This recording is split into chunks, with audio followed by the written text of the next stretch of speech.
Today we are looking at Biblios. Biblios is a 2 to 4 player card game that plays in about 30 minutes. It involves card drafting, hand management, and will also have players participate in an interesting auction. Now I know those two words, interesting and auction, don't often go together, or at least they don't for me. But I do like the auction in this game, and I'm going to talk about why that is a little bit later on. Now the theme for this game is that players will each be the head of a monastery seeking to own the most illustrious library. So players will actually be competing against each other to obtain highly treasured holy books and manuscripts. They'll get access to these items through gifts from the church and then through an auction held in the later stages of the game. It has some pretty interesting things happening, so let's have a closer look at the game, Biblios. We'll start off with what you get in the box, and I'll first have to mention the box itself because it's quite unique. You see, the box opens and closes like a book. There is a magnetic strip that seals the box. If the box is stored upright, the magnet holds the components in with ease. Upside down, however, the weight of the components will force the box open, so if you were to put this game in, say, a luggage bag, if you were travelling, I would suggest putting something like a rubber band around the box because it might pop open. Inside the box there is a plastic insert to accommodate the components, and we'll have a look at the components now. First up is the rulebook. The rulebook is clear, colour and very easy to follow. We then have the category value board, also known as the scriptorium, and there are 5 dice that will be placed here on their corresponding spaces. Last but not least, there is a deck of 87 cards. Within this deck there will be a mix of 3 different types of cards worth various values. The 3 types of cards are church cards, which allow a player to change the value of a category or categories on the scriptorium. Money cards, which will each be worth an amount of money. These cards will mainly be used in the auction phase. And then we have the category cards. Each category card will have a value of between 1 to 4, and each of these cards are colour-coded to one of the categories at the scriptorium. Now the goal of this game is to get the most victory points, and victory points in this game are the dice. The way you win dice and gain their point value is by having the highest value total of the category's corresponding cards in your hand at the end of the game. For example, here player 1 at the end of the game has a brown card worth 2. Player 2 has brown cards totaling 5. And player 3 has brown cards totaling 8, so player 3 would win the brown die currently valued at 5 victory points. He would then take the brown die and hold on to it. Players will then determine the winners for the remaining dice using this method. The player with the most points after all the dice have been distributed wins. Now the way you'll be collecting cards to try and win the dice in the first place will be through 2 phases of play. The gift phase, which involves card drafting, and the auction phase, where players can use cards gifted to them in the gift phase to bid on cards as they are auctioned off. Let's have a closer look at the gift phase in more detail. In a player's turn during this phase, they'll draw a number of cards from the draw deck equal to the amount of players in the game plus 1. I have here a 3-player game set up, so each turn players will be drawing 4 cards. The active player, however, will only draw 1 card at a time. They will then look at that 1 card, and then they have to make a decision as to where to place it. They have 3 options. They can keep it for themselves to build a deck of cards for the auction. They can place it face down into the auction pile, which is a pile of cards that will be auctioned off in phase 2, or they can place the card on display to gift to their opponents. Players in a 3-player game must allocate only 1 card to themselves each turn, must put 1 card into the auction pile each turn, and must place 2 cards on the display. The cards that are on the display will then be gifted to the active player's opponents, so you must always take into consideration what cards end up there. Remember, players draw 1 card at a time though. This makes the choices very interesting. If you allocate yourself the first card you draw, like player 1 did here with the brown category card valued at 3, the next card you draw might be even better. For example, player 1 then draws a brown category card worth 4. He will be hesitant to place it on the display having just taken a card of the same category, because that means that he's essentially giving it away to his opponent. So he places it into the auction pile, hoping to be able to win it back during the auction phase. Now that player 1 has allocated 1 card to himself and 1 to the auction pile, the next 2 cards that he draws will have to be placed on the display. He draws a money card worth 3 and a church card and places them both on the display. The player to the active player's left now gets to choose a card from the display and add it to their hand. Player 2 takes a church card without hesitation.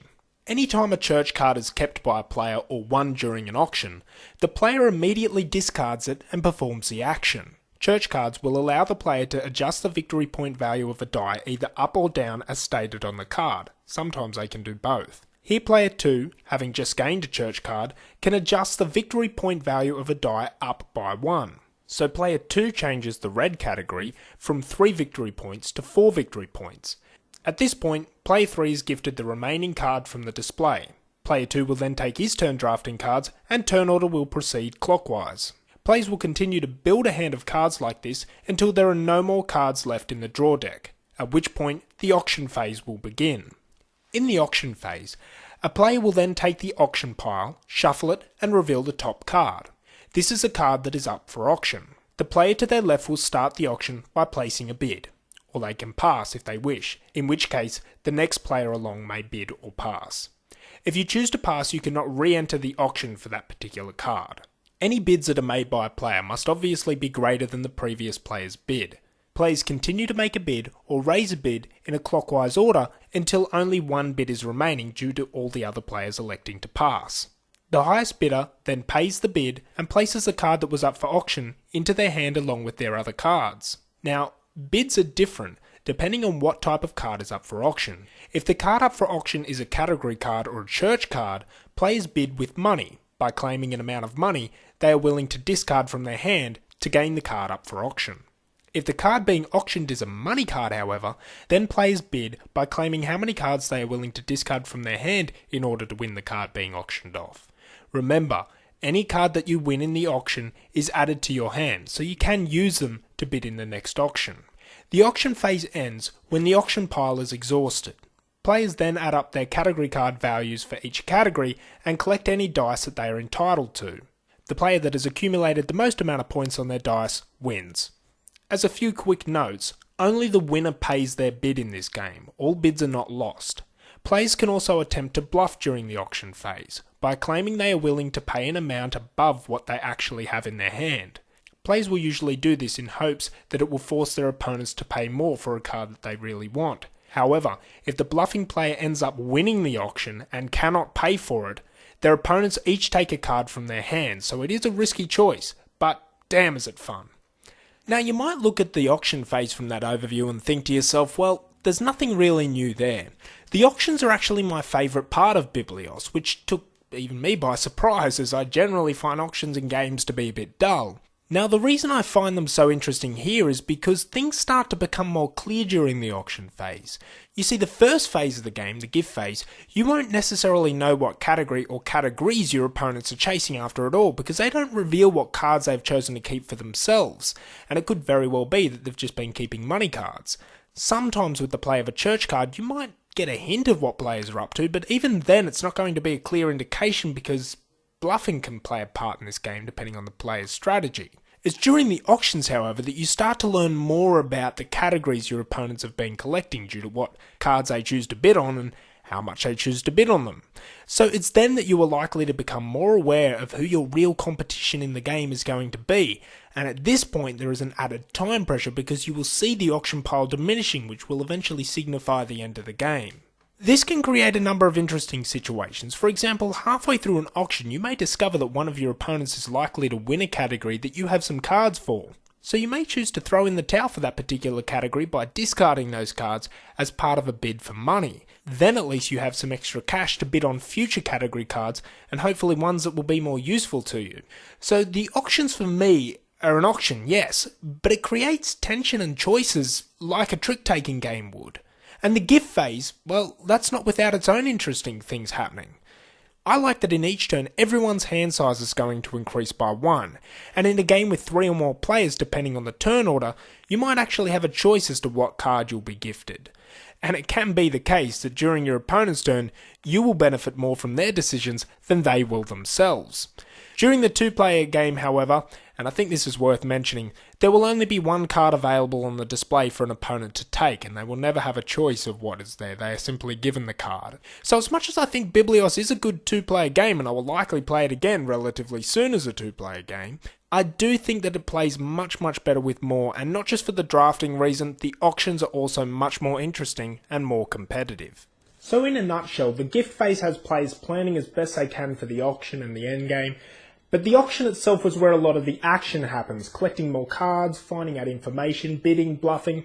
The two phases of this game just go together well to create a fun, quick little game where strategy is still going to play a part. Another thing I like about this game, and this is not going to be a big surprise to most people, I like that a winner is not going to be clear until the final revealing of the category cards at the end of the game. I like games with hidden information, particularly with hidden information in regards to victory points. Not everyone does though. Some people that I've played this game with have found that there were a few too many unknown elements for their liking. Not luck, that's not what I'm talking about. You have control over your decisions, but it's hard to explain, but not always what your decisions are going to be based on, because a lot of the information is sort of secret in this game. So that might be a turn off for some. For me, that's probably what I like most about Biblios. Most of the situations where I've had the most fun during this game have been from situations that involve that hidden information. It involves something to do with that. So it's not going to be a game for everyone, but I do think it's one that everyone should try at the first opportunity they get, because these kinds of games, they work well in a lot of situations. I wouldn't be hesitant to use Biblios as a filler, a gateway game, or even just a 30-minute game amongst gamers. I mean, there's enough strategy and meaningful things happening here that it's going to satisfy most gamers. But it's not going to be overwhelming for non-gamers either. It would be a good game to bring those two crowds together. So, Biblios, definitely a thumbs up. Thanks for watching this episode, and I'll see you all again soon.